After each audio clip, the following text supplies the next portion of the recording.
Edgar Parnell.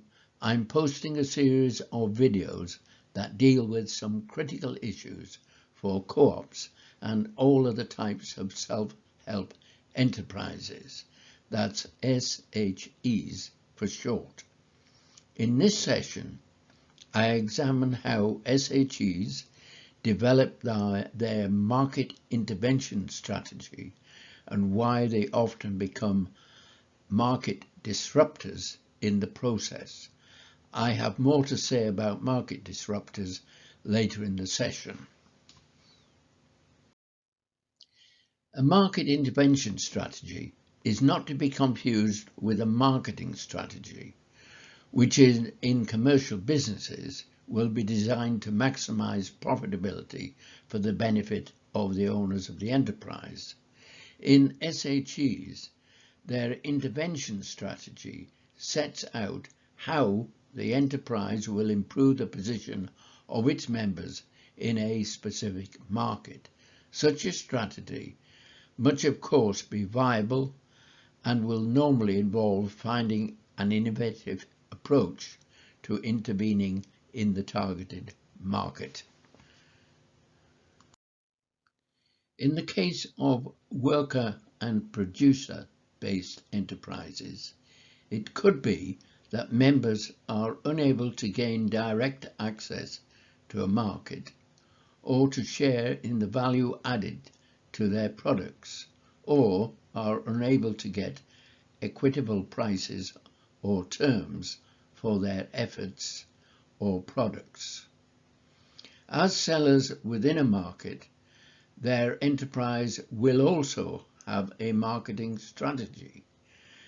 But because S.H.E.s need to be committed to building long-term relationships with their customers, this must not be based upon exploiting the weakness of their customers for short-term gains.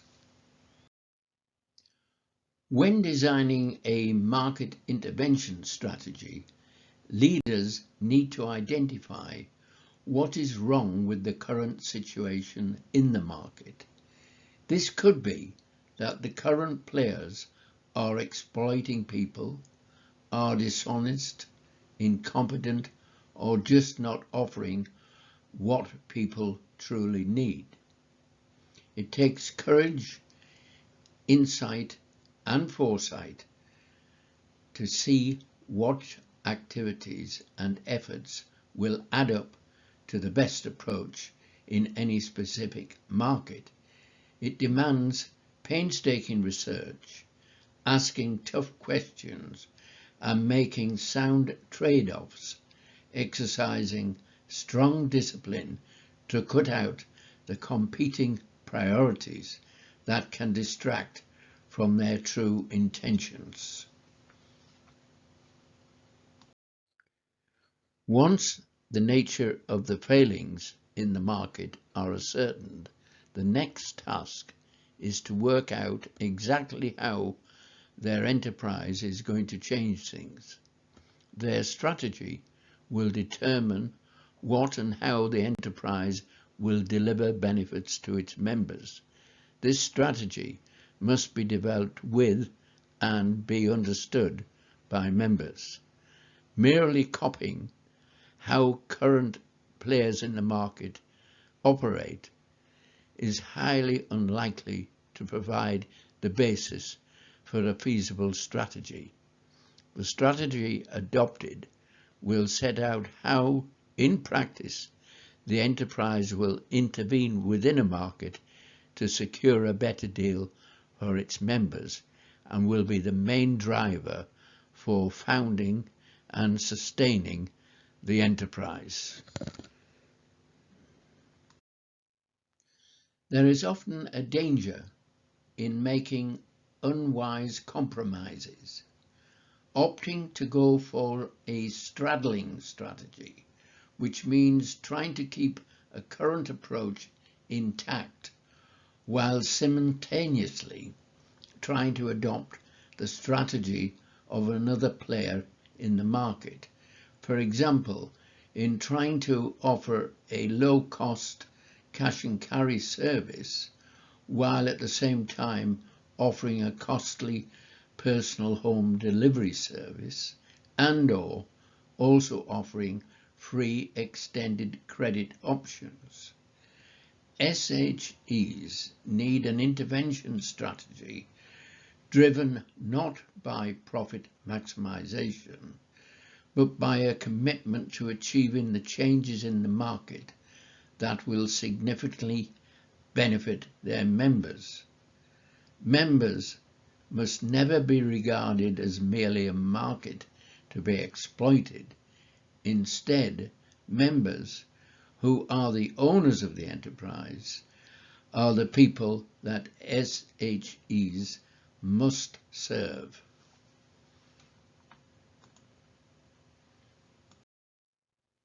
Clearly, S.H.E.s must not become involved in practices such as inertia or high-pressure selling, or any form of trickery or mis-selling, or any of the many other practices designed to get people to spend their money on goods and services when it is not in their best interest.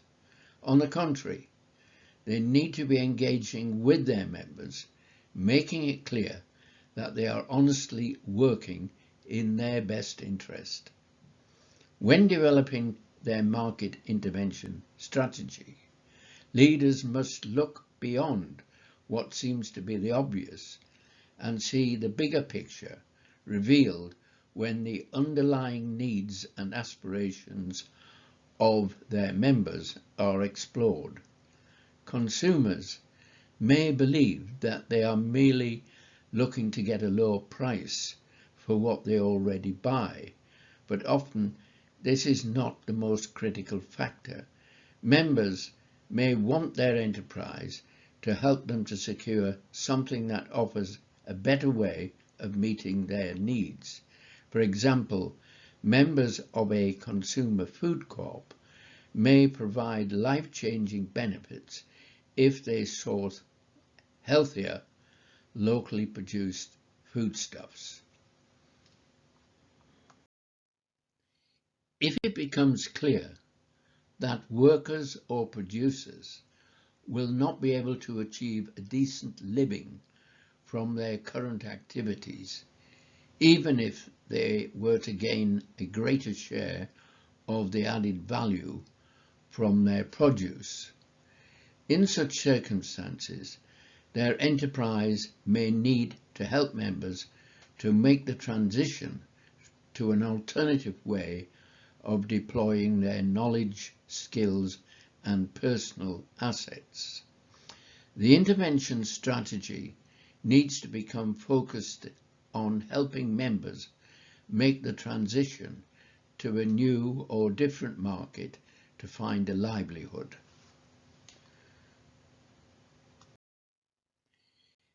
In recent times, many businesses and business schools have embraced the ideas of Clayton M.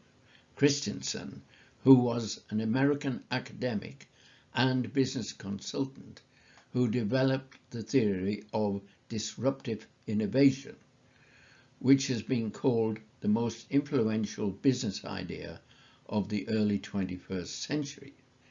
Christensen introduced disruption in his 1997 book, The Innovator's Dilemma, but S.H.E.s have a much longer history of being market disruptors. To be a disruptor is to create a product, service, or way of doing things that displaces the existing market leaders and eventually replaces them as the market leader.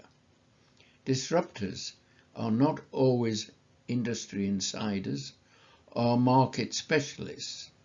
In S.H.E.s, most often they are people that are close to the members and understand their most pressing needs. Market disruptors defy boundaries and visualize solutions from new perspectives, cutting through the status quo. Disruptors drive change in their organizations with a relentless focus on the member, often using data management and analytics to secure support for an agenda of innovation. They are also leaders of cultural change. Indeed, much of their success will be determined by the impact they have on organizational culture, questioning the way in which both work and production is organized. Creative thinking by the members of pioneering S.H.E.s has often resulted in the development of game-changing market intervention strategies. Such approaches, innovative in their time, allowed their enterprises to transform the position of their members within the market. A few examples of the groundbreaking ideas behind some of the disruptive strategies of successful early S.H.E.s include the following. Here is a list of some of the most well-known ideas adopted by various types of self-help enterprises. Most of these ideas were quickly taken up and replicated in various parts of the world. The leaders of today's S.H.E.s need to be positive disruptors, people who can start from zero and who are not constrained by working within the realm of what is already available. They must seek to solve problems in new ways and be ready to step outside of traditionally accepted processes and the use of technologies. A disruptive market intervention strategy enables S.H.E.s to make innovation a reality. Mutual ownership by itself does not produce benefits to members or make any contribution towards national development. Such benefits are only realized when enterprises resolutely pursue their common purpose and are focused upon their true function of market intervention in the best interest of their members. All self-help enterprises should be developing and helping members to build their resilience, equipping them to face future changes that will surely come. This contrasts with the approach of many commercial businesses that regularly make their profits by exploiting the weaknesses of their customers, workers, and suppliers. In the next video in this series, I outline the self-help enterprise model, which is central to understanding how to run successful co-ops and all other types of self-help enterprises in today and tomorrow's world. To find out more about all these topics, visit my website at Co-oppundit.org, where you can also get information about my book, Enterprises That Change Lives. You can download a copy of this book from as little as £2.99. Thanks for watching. I hope you will join me for another video session soon.